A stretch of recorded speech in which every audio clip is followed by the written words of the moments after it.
And I'm announcing today we're going to increase the speed of OARnet from 10 gigabytes per second to 100 gigabytes per second. And what does this mean? This is not back to the future with gigabytes. I mean, this really means something. While that may not mean much to many Ohioans, it's been received nationally as a proposal with lots of potential and very little downside. And it's the most exciting thing that's happened at the Ohio Academic Resources Network, or OARnet, in years.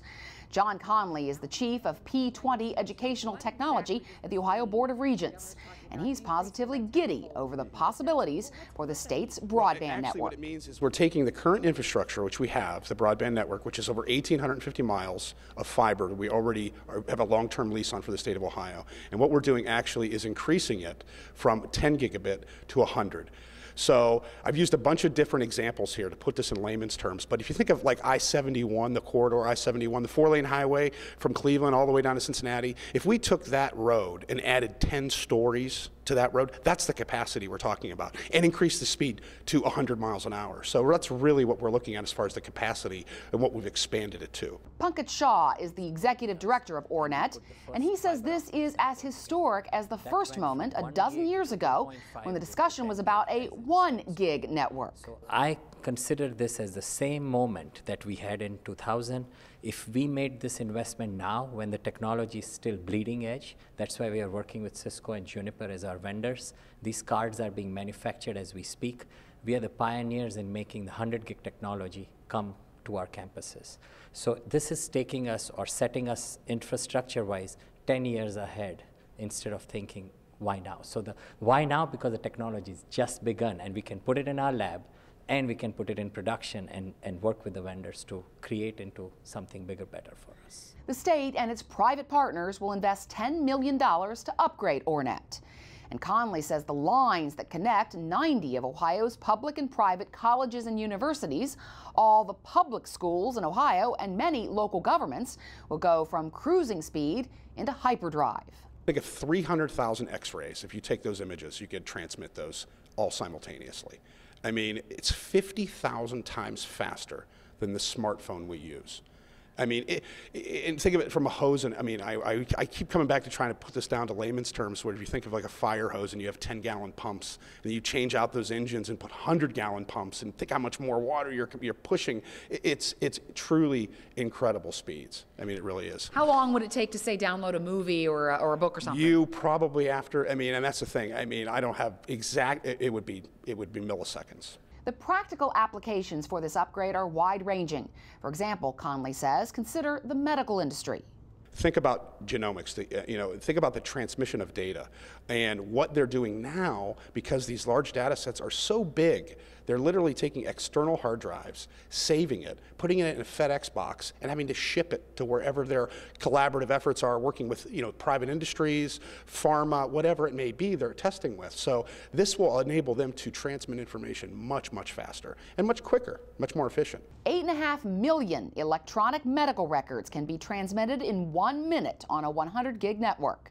And images and simulations that have massive amounts of data can be moved back and forth quickly and easily, which can help scientific and medical researchers share material and complex images. For instance, the network offers the possibility of allowing doctors to practice procedures and surgery on virtual patients in 3D, which is essential for physicians working in areas where they have no access to cadavers.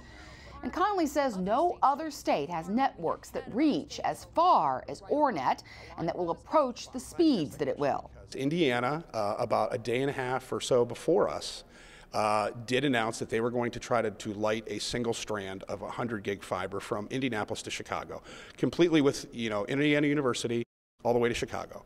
And then the day of the State of the State, California came out, like literally trying to beat us to the punch, saying that they're lighting one too. But it's, once again, it's a single strand. The thing that we have, the advantage, this is a state-led initiative. The governor has taken a leadership role in this, and we are expanding it to all of our footprint in Ohio. This is incredible. This is game-changing stuff. It's just like the chancellor said, in the press releases we've released from the regents. This is important. The footprint we're going to touch: Cleveland, Columbus, Cincinnati. Dayton and Toledo is the first phase. And then we're going to go to Akron, Athens, and Youngstown. And not only are we going to be able to transmit data a lot faster, we're going to be able to touch people in some of the other parts of the state that are not normally being touched. While most of the talk around the OARnet expansion is about how it will help educational institutions, there's plenty of attention given to the fact that internet giants like Google and Facebook started around colleges because of their access to high-speed data networks. But Conley says the state can use OARnet as a hook to lure in private sector businesses that have big data needs as well. It will create an economic engine for Ohio. It's going to attract industry to come here and test in this technology test bed. And it's not just a single strand. We're talking about the entire footprint of most of all the urban areas in Ohio, that's an incredible test bed for someone to come test products on. Shaw is even more optimistic about the possibility of Ohio becoming a high-tech powerhouse at the national and even international level. That's a hope. I get goosebumps saying that, because one of the things as we went to the governor's office, as John helped us go maneuver the state realms, it was very clear that Google, Facebook, Cisco, for example, have all come from universities. All of those engineering and talents and services have come out, and they have all been spread through such technologies. What we are doing here is creating an infrastructure, so a question about can I move an application from here to here is taken off the table. That's the game changer that the Chancellor talked about. So absolutely, along with the Innovation Center that we hope to create here very shortly, the two will work in alignment, and we are hoping to have public-private partnership in the Innovation Center, which will bring the researchers.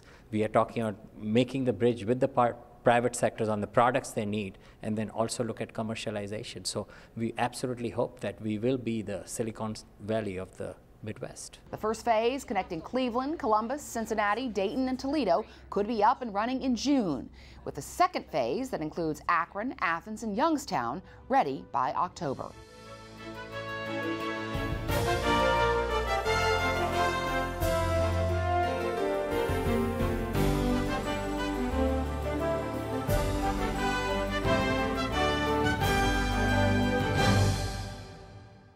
Support for the state of Ohio is made possible by eTech Ohio,